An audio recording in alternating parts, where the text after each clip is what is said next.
Good morning, good afternoon, good evening from wherever you're joining us. We are excited that you're able to join this meeting. Let us know where you're joining us from in the chat. Please drop your flag. I'll be your moderator today. My name is Stacy. I am a tech enthusiast from Kenya, specifically with regards to its intersection with policies and human rights. The session will be about existing gender digital divide in the digital space, which include disparities between men and women in access to information and communication technologies. The divide equally exists for marginalized populations. The divide exists for marginalized populations all over the world and can be based on geography, income, indigeneity, disability, age, caste, ethnicity, religion, and other factors. But today we really want to look into the gender divide and how we can bridge it. So that will be the main objective of this meeting. With me today, we have an amazing line of panelists, and I will start with Halima. Halima is with the CSO, with a CSO. Maybe she could tell us more about herself. Halima.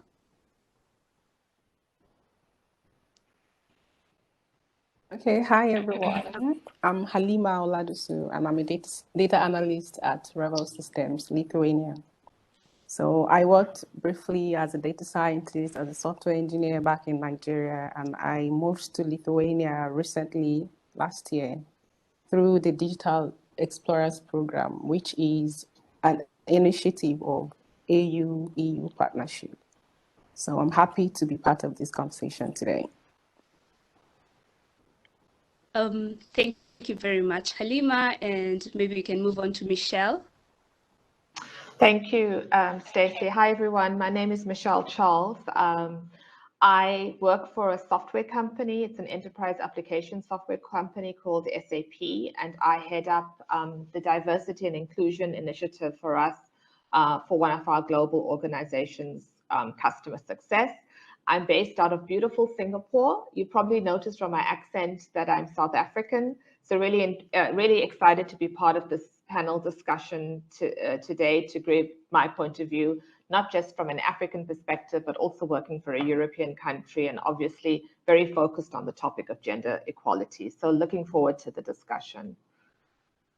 Thank you, Michelle. Having heard from Halima and Michelle, we can clearly see that our panel has experience, and I cannot wait to hear from them. Next, I'll be moving on to Capucine. Hello, everyone. So I'm Capucine Gonor. I work at Enable, so the Belgium development agency in Brussels, and I am a digital for development expert. So we work every day to leverage digital to reach the sustainable development goals in many different sectors and areas such as agriculture, health, entrepreneurship, digital rights, digital governance. But I guess we will talk about that in this session today. Thank you. Thank you, Capucine. Next, I'll move to Toby. Welcome, Toby. The floor is yours. Yes. Hi, everyone. My name is Toby Ojok, and I work with Plan International Uganda as the Youth Engagement Manager. But I, on this call, be talking and bringing experience for and in one of the youth-led innovation project called Smart Up Factory. But besides that, I've led quite a number of innovation projects at different stages from the development perspective under the different contexts. And that's what I will be bringing to you today. Thank you. So my neighbor in Uganda. Last but not the least, we have Soraya. Welcome.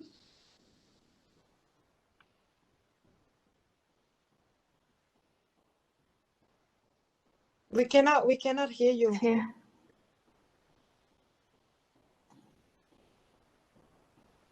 Maintenant, vous arrivez à m'entendre? Voilà, parfait, super.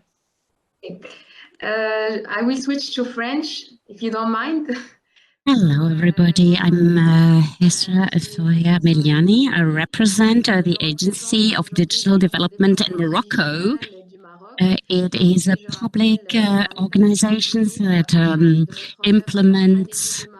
Soraya, I think you dropped again, unfortunately. Now you hear me? Okay. So I said the Agency for the Development of Digital Matters implements the Moroccan strategies in the digital fields and to promote the use of technological users in the populations. I'm responsible of social projects within this organization where I accompany the different social projects in order to facilitate the citizens' life in education, health, etc. So I'm really happy being with you here today and to debate on this subject that is really on the integration of women in digital sector. So it's really great for me to share with you all the initiatives that our agencies and in general Morocco has launched in order to overcome the gender gap. Thank you. Thank you, Soraya. I guess from the looks of it, you can already see that our panelists are amazing, and I cannot wait to hear more about them. And starting us off, I will start with Capuchin. And probably my question to you would be, in your organization, what is it really that you're doing to close the gender digital gap? And what sort of resources are there for other young women that you make available so that they're able to actually get in the space? Because that is the type of disparity we've been seeing over the years.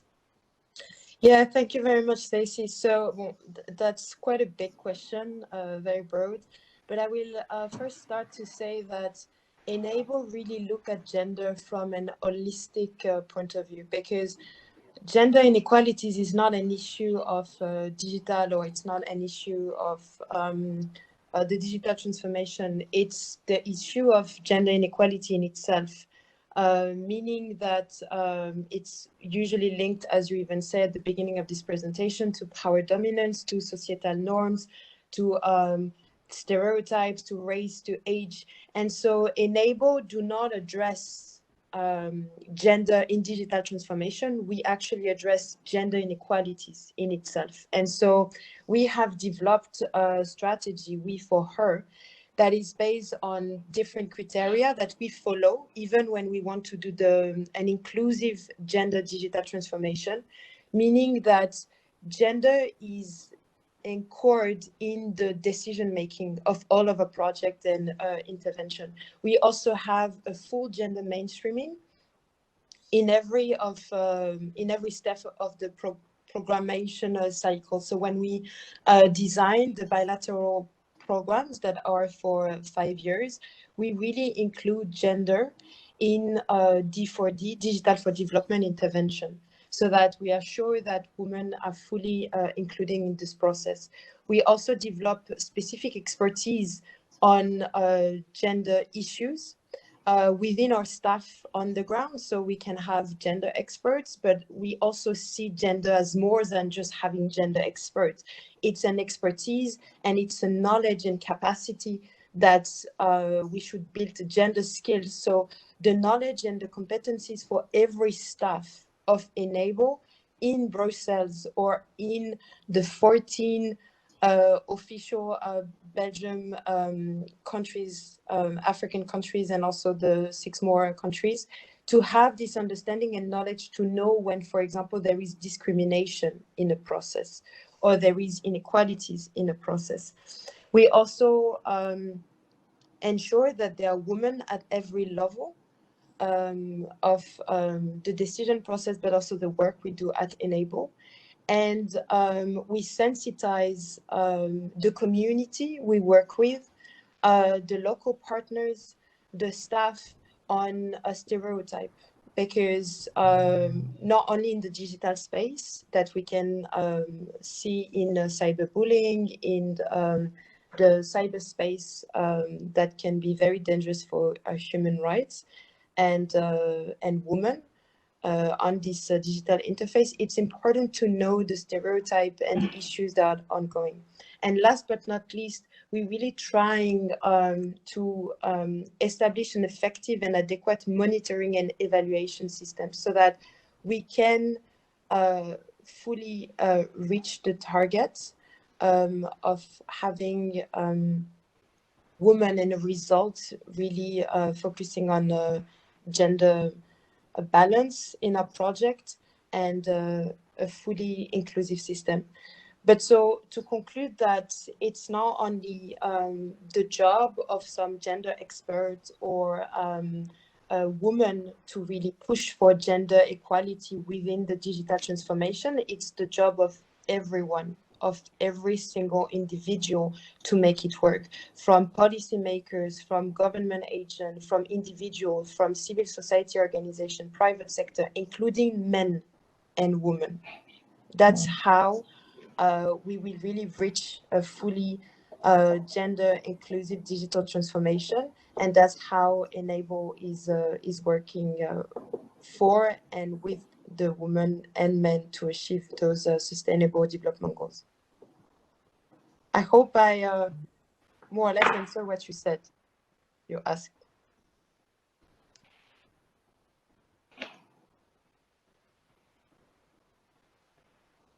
Thank you very much, Capucine, for your intervention. I think it's really interesting, and it's also in the context of this forum, interesting to hear your call for all different partners to work together to ensure that digitalization promotes gender equality. I'm going to turn to the next speaker. Maybe I'm sorry, because the moderator, the moderator just dropped out of the call.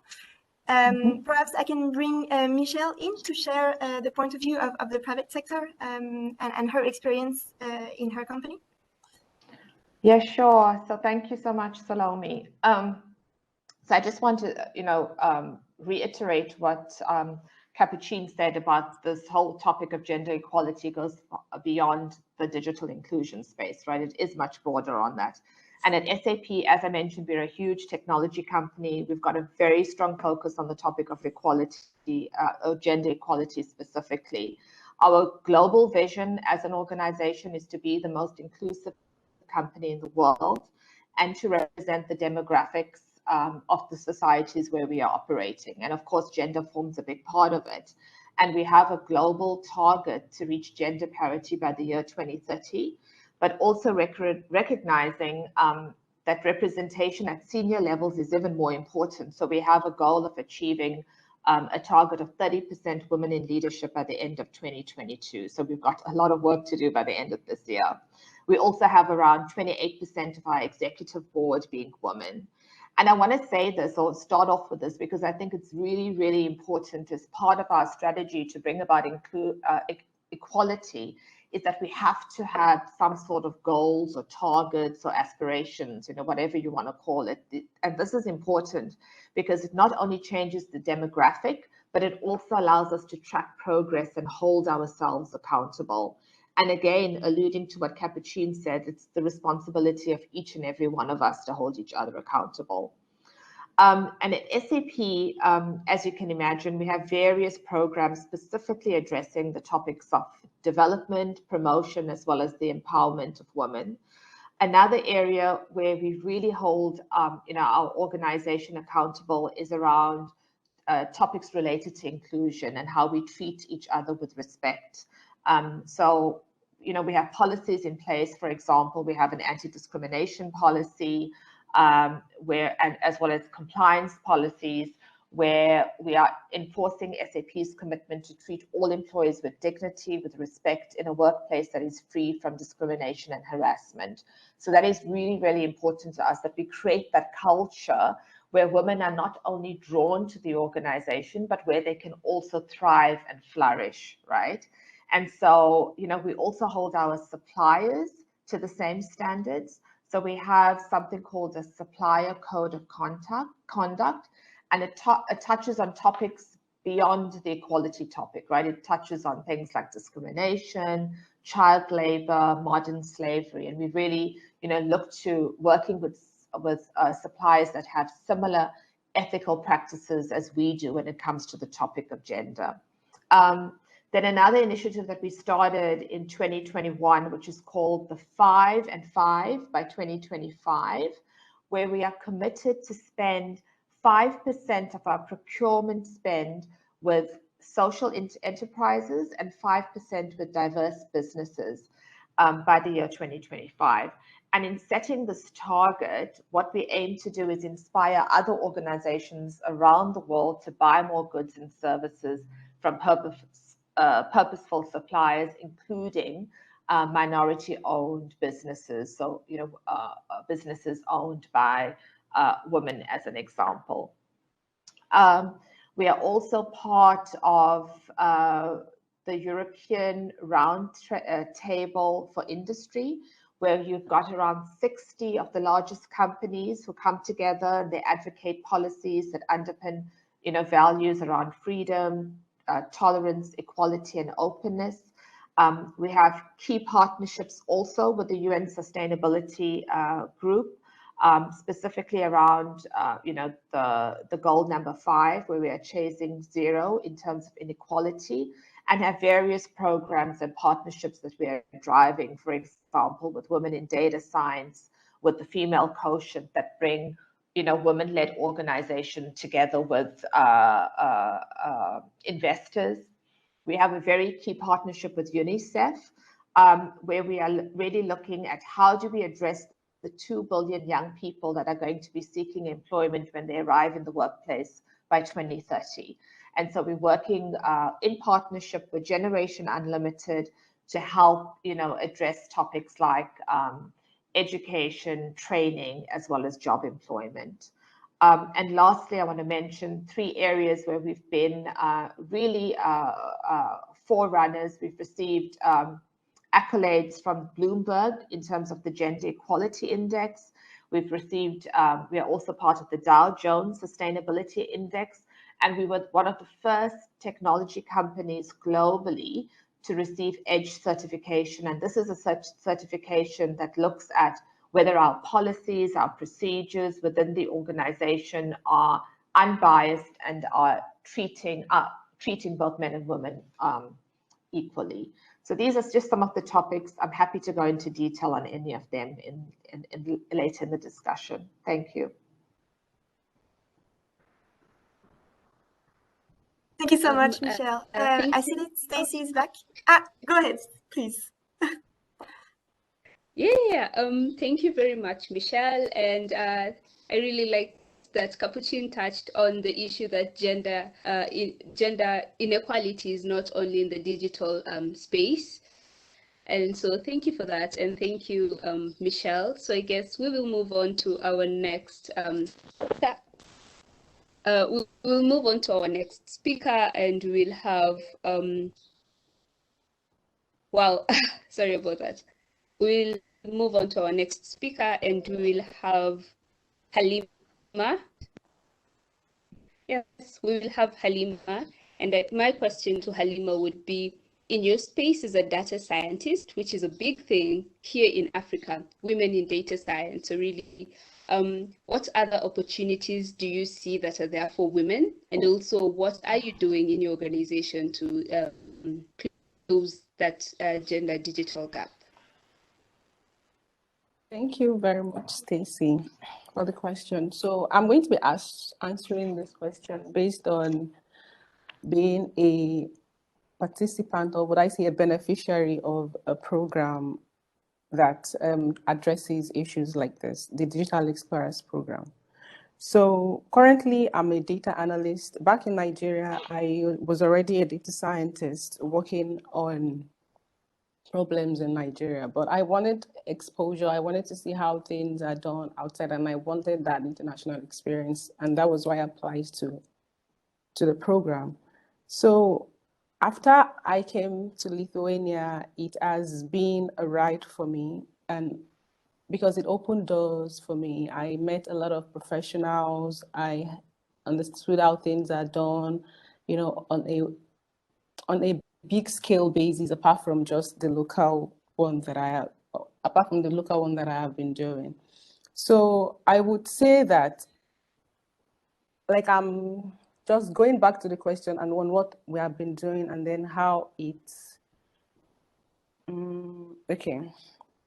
So this is how I'm going to put it. To get young women in tech, I am,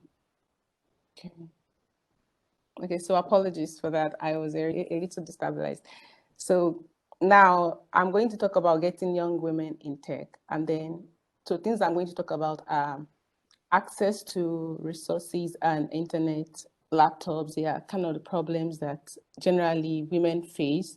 And programs like this, it makes things like this really easy because you won't have to worry about these things. And then since I came to this place, I have been more confident because my professional confidence has improved, my skill levels have improved, and then I feel empowered when people ask me that, how do you want to do this, or how do I get experience to start working abroad, or would you be my accountability body, and things like that. So these things, initiatives like this that encourages women to further career in data science, it really, really helped me. And then I think that I am in a position to even help and assist other girls in my locals to do the same. So this is what I am doing personally, and then I believe having programs like this would also help others. Another thing that I wanted to say is that sometimes there's a lot of focus on programming such that, a lot of girls, like in my experience, a lot of girls don't want, like, I don't have the head for programming. It's kind of hard and things like that. So what programs like this does is that we can promote other areas of this tech sector. It does not really have to be like you have to be coding to be in tech and stuff like that. So what we do, again, I encourage other people that there are other areas that you can further on, such like, technical writer, you can be a UI UX designer, you can be a business analyst, you can be a quality tester, you can be literally other things apart from coding. So that kind of encourages people girls and women to want to get into the sector. And this is majorly because, there is this general discussion or maybe general stereotype that boys mostly do well in tech. Like there are lots of all this media, and then people that get access to phones and startups are mostly by men. So to encourage women, we can apart from these areas that are already there, we can promote other areas that if you don't want to do this, you can do this as well. And then maybe while people are doing this, you can then switch, because in my work, for example, people switch every time. I've been a software engineer and then moved to data science. From there, I've moved like 2 different career paths. So it's easy when you're already in the system. So right now, I am a data analyst, and then I encourage other women to be data analysts. We analyze data. We give business intelligence to our clients. So that's what I do, and that's what I encourage people to do. And then I encourage programs like Digital Explorers, EU collaborations, so that more women can come into this space. And then seeing people that are already in the space, people that look like them, it's easier to talk to them for advice and things like that. So that is what I would say. I hope I'm able to answer your question somehow. Yes. Thank you very much. And I think it's a coincidence that I am equally a product of girls' mentorship in STEM, and so maybe off of this we can be able to actually have further chats. And next, I will move on to our next speaker, and maybe we can do this in maybe under 1 minute. I'll pass this on to Toby, and as Toby is answering, please engage with us in social media at D4DAUEU, and please tag us so that we're able to see that you're actually following. And so to Toby, my question will be, again, how does your organization encourage the development and use of inclusive technologies as a resource of empowerment of women and girls? Thank you, everyone. And again, a pleasure being on this call. I know, like I mentioned, I worked with Plan International Uganda, and we have so many projects cutting across different sectors. But across board, I want to specifically single out one of the heavily digitized project called Smarter Factory. And I want to use this as one of the many examples to show what we have been doing and what we are currently doing to address the issue of the gender gaps in the digital space. One of the critical areas which I find it so unique that has not been shared by other speakers is the deliberate design of interventions, basically to bridge the gender gaps. For instance, under this project, which is a digital project called a digital innovation project called Smarter Factory, we have interventions like we continuously organize what they call the girls coding, the girls digital coding bootcamp, where we bring the girls from different walks of life who are into the digital space to share their experience, share their challenges, share the opportunities, and doing that, they inspire other people. But also, even through the project, we have been targeting them through some grants. Currently, with this funding from Finland National Office, we have what they call the youth-led business competition, where we support more especially girls who are able to come out with innovative ideas in the digital space through a competitive and a transparent process for them to enable them come out with some ideas that can benefit from these grants. And from these grants, we have seen so many have been able to establish businesses and also employing other young people in their different innovations.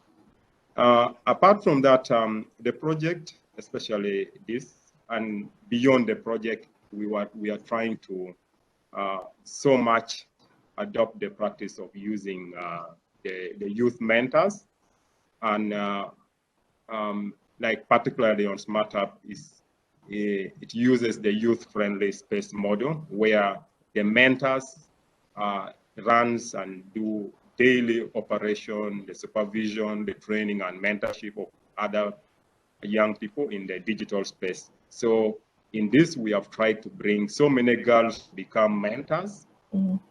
So in them becoming mentors, they are able to offer technical support in terms of training, coaching, and also mentorship to other young people. They have also been able to, beyond that, do some tracer studies to follow up the youth that they have been able to train, and also document their impact and share their stories to be able to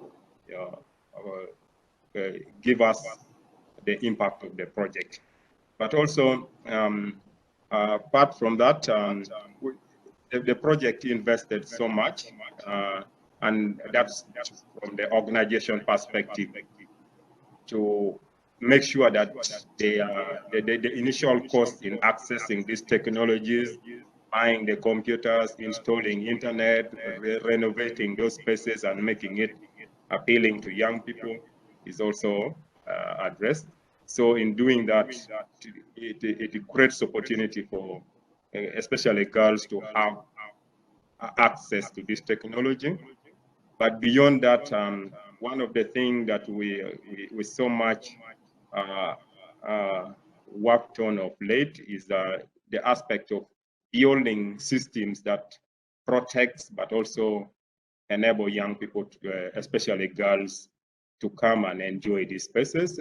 The quick one that I can mention is our policy on the children and the young people safeguarding policies that make sure that we safeguard and create avenues that challenges some of the harmful practices that would discourage girls from accessing digital opportunities.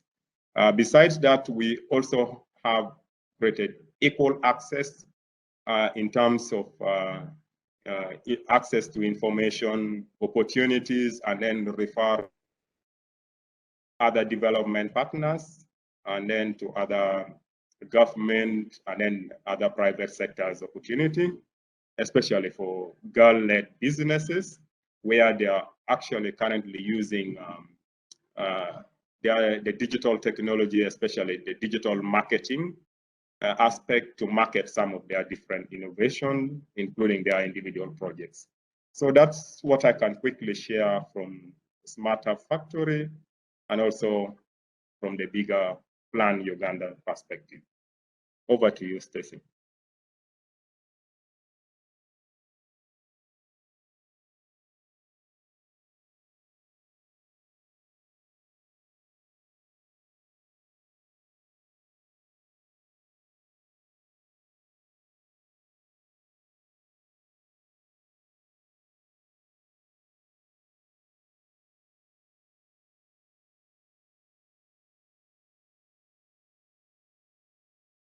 Okay, I think Stacy is facing some connection issues. So thank you very much, Toby. I think this is very interesting project. I'm going to bring in the last speaker of today, Miss Meliani from the Digital Development Agency of Morocco. And Miss Meliani would be very interested in hearing what is the approach in your work to include women and girls in digitalization. Thank you, Salome. Before I answer your questions, I'd like to, first of all, repeat the inclusive women's context in Morocco. It is really a very important major factor for development, economic development in Morocco, but also for social development in our country. The Constitution has up to 18 different acts, and in the framework of the 2030 development, it is a very important objective of our countries. Also, the regions of the Agenda 2063 of the African Union, on the basis of these development of certain parts of the population, especially women. Morocco has done special efforts. The ICOM 1 and ICOM 2 program are programs to promote women's equalities under the management of the Ministry for Families, Social Initiatives, Women and Children, to promote really equalities between men and women, and the promotion of women's equalities in the different political programs, but also at the digital level. Before I talk about social inclusion, especially the inclusion of women, there are different units and programs implemented in different sectors at national levels, and we have launched a survey by the National Telecommunications Agency. This is about the different users of households, types of digital use in Morocco. And one of the results have shown concerning the access of women to the digital world. 88% of women in Morocco are equipped by smartphones, also in the rural regions, and they most of them know how to use them. 81% of women in Morocco have access to the internet. I think it's the case everywhere in the world. I think this has grown massively also in the context of the COVID-19 pandemic, meaning that we all have to home office, work online, etc.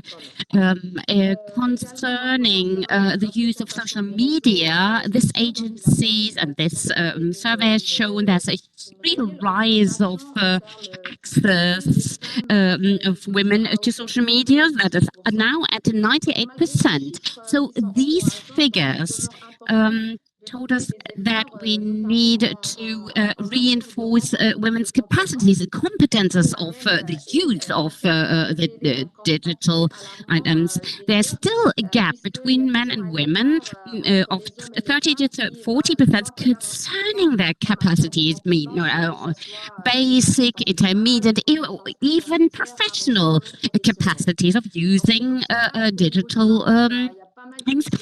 So the government has set up a program in order to close this gap. And there's different transversal tasks that our agencies has been charged with, to develop the digital ecosystem in order to integrate everybody, include everybody in the digital field. Now, the main orientations that our agencies works on and is especially focused on closing the gender gap in vulnerable parts of the populations, especially women. And in this framework, our agencies that, by the way, has many women working with them. We have more than 60% of women work for us, and most of them, by the way, in managing positions. Well, our agencies, the AD, focuses on the reduction of the gender digital divide for women, also the inclusion of different generations. That's a huge work, meaning we have to implement whole national training programs on digital capacities, digital competences, and the main aim is to create a capacity and competence pool of in Morocco in order to respond to the job market, the demands of the job market. So this training plan includes and concerns all parts of the educations, all fields, coming from primary up to university education, academia, etc. There are special programs for young people, especially young women, in order to enable them to reconvert their capacities in order to have a better access to the job market. And there's also continuous training for civil servants in the public sector. This program, as I said, targets a mixity and have a real critical mass of female talents who will really contribute to this digital transformation of Morocco. A second direction in which we field is to create a business environment that is positive in the digital field, especially for to encourage women also to create startups in the digital fields. And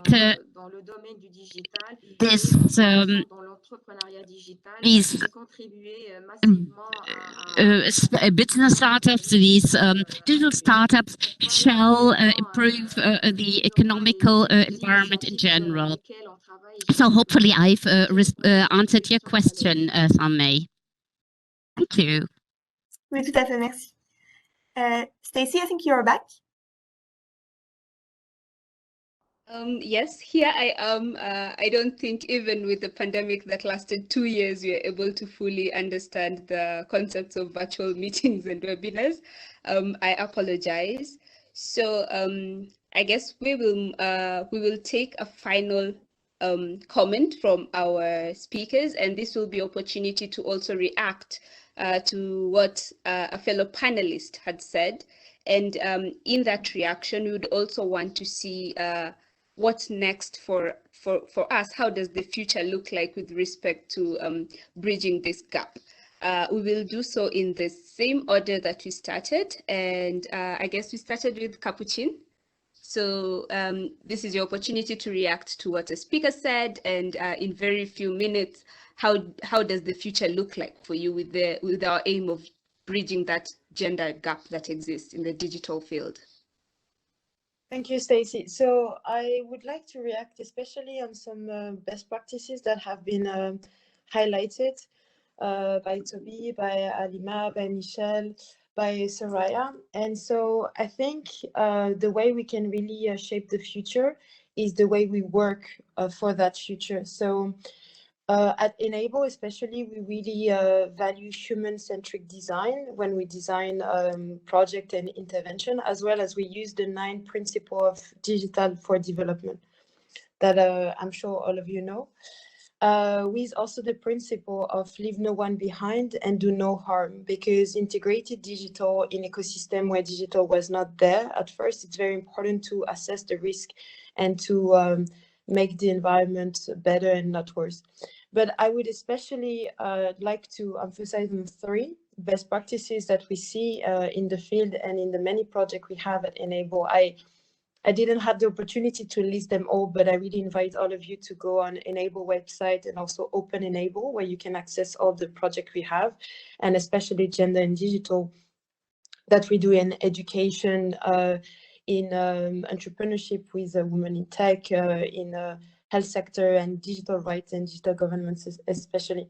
But so the first thing I would say is that we should design with the user. Meaning that women should really be there in the conception, not only in what they need, but in what they want, in their emotional status, in their social status. Who is that specific woman we want to work with and for? Because that's really the key for making impact and to really ensure gender equality. So an in-depth understanding of the subject. Another one is an in-depth understanding on the digital skills that are needed, because indeed we can make the solution existed, but if there is not the skills and also the availability and the access to that specific digital tool, we cannot go anywhere. Another point was, and I think it was raised by everyone in this panel, is to really engage the whole ecosystem, meaning that the solution might benefit the woman or the young girls, but we should not only work with the woman or the young girl or the public agency, we should work with the ministries, and not just the ministries of women promotion or health promotion. We should work on a multi-sectoral and multi-stakeholder approach, meaning that if we take, I'm thinking of a project we have in Guinea,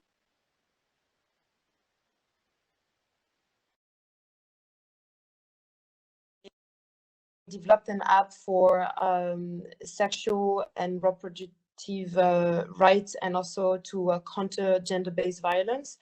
And so we do not only work with the Minister of Health, we work with the Minister of Health, of Youth, of Women. We also work with different PTF, such as UNFPA. We work with civil society organization. We work with local association. And I would also emphasize that last point, it's so important to work with role model, to work with success stories.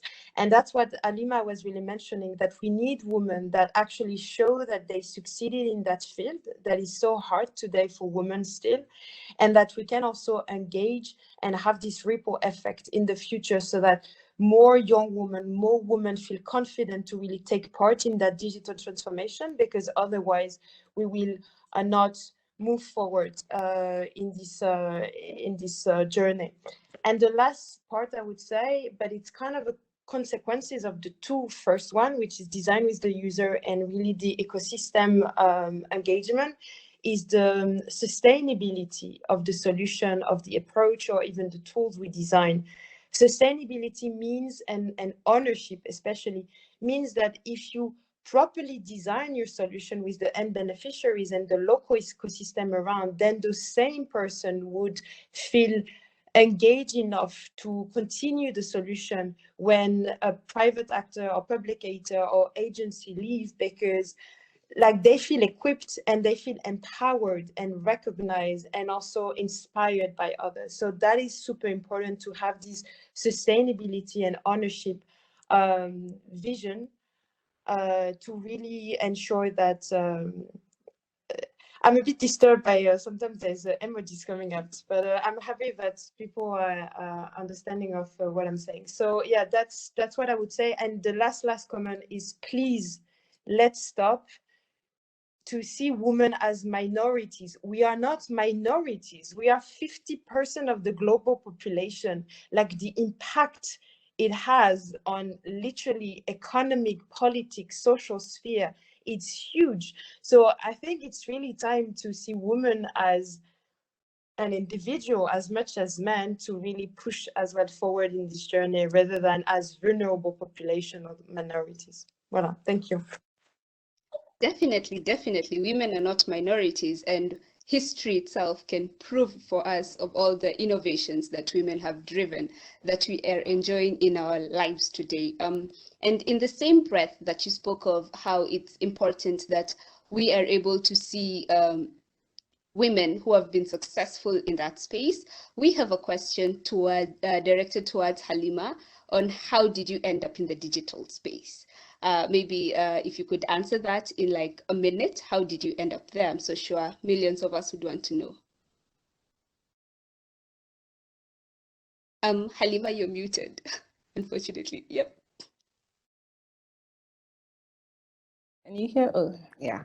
So I studied computer science, so that helped me to start with. And then if I would answer the question as how I got into the Digital Explorers program, I would say that it's from one of the places that I worked before, and then I saw the advert. I was already in the system. I wanted to see what it's like to be out there. So that was why I really joined. And so far, it has been super rewarding. And the number of people that have asked me these questions, how did you do it? Would you do this for me? It's more than doubled. So it only shows that it works. And then having programs like this can only cause like ripple effect, like the first speaker just said now. And then it just continues to grow. And hopefully by 2030, the SDG goals, we would have much more representation of women in policymaking and general governance. Thank you. Yes, I love that you also mentioned policymaking, because policymaking is so key in how the technologies we are developing are able to impact us in our everyday lives. And given the time, I'm very sorry we cannot do the second round of questions, but I think what I would do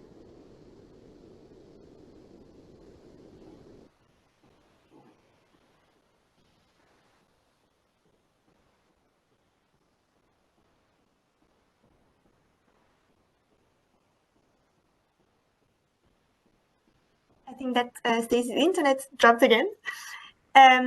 Since we're approaching the last 10 minutes of this discussion, I think we've gathered so much content and so many ideas from different speakers. So I'm really grateful for your interventions. I'm wondering if maybe in 1-2 sentences, each speaker could summarize their takeaway, the main important idea that they're taking away from this panel. And maybe I'll start with Soraya, please.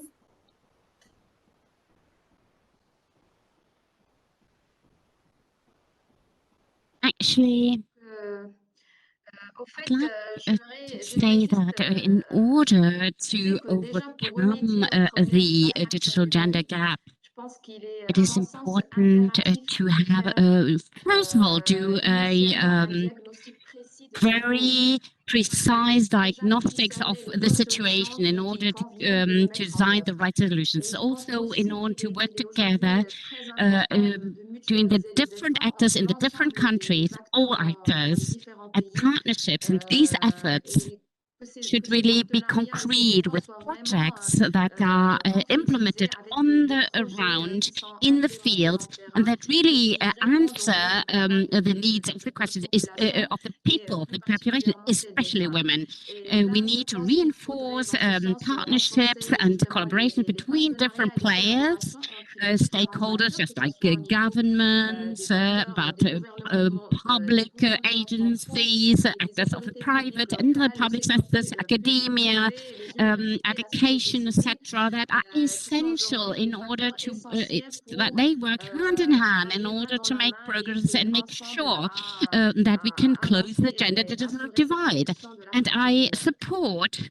Just the last point. I really. I think it's what Capucine has said is very important. Without what she said, we cannot inspire the younger ones. We have ambassadors, female ambassadors in the regions that are very important. The role models is very important. It's already they're available. They will permit us, allow us to act in a positive manner.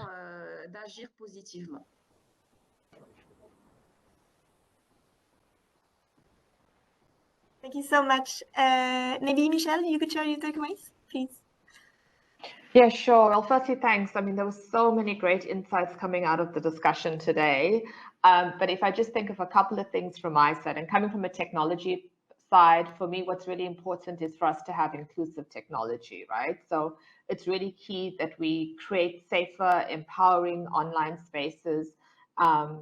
And the key to that is having more diversity among the creators of the technology, to Capucine's point. So it's important that from an early age as well, we include girls in tech. We have to change the image of tech, to Halima's point, as an inherently male domain, and address discriminatory norms and structures that keep women from entering and advancing in the tech sector, as well as keep them from raising funds for their products. So, what I would really like to see is, that we need to raise awareness on the importance of women and girls being co-authors of their own future in STEM, and also becoming an integral part of education at various levels, even starting as early as preschool.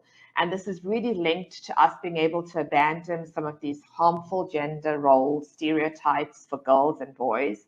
And here, the impact of culture, of media, of advertising is really, really important for us to be able to redefine some of these gender stereotypes. And I think, organizations like the EU, the AU can definitely help in doing that. And I think it's important, for all of us, as we all said, we need to come together, as policymakers, as educators, as corporates, as government, to really, come up with pragmatic solutions to address these problems. And I think we've got amazing best business practices out there. That's fantastic. Thank you. Very hopeful. Toby, your last thoughts?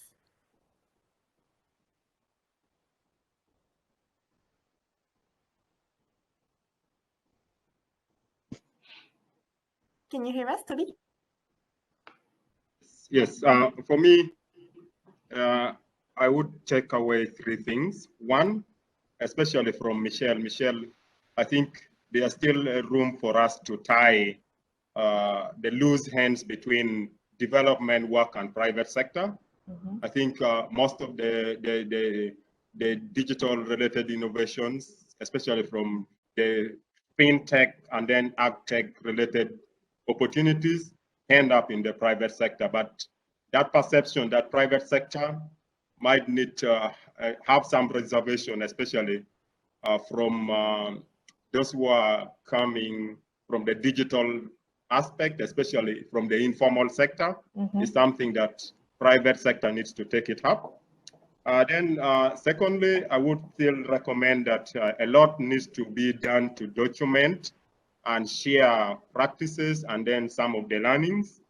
So having a community of practice or some of these platforms where people share like we are sharing today can still be a very good opportunity to inspire other people to take up the digital space.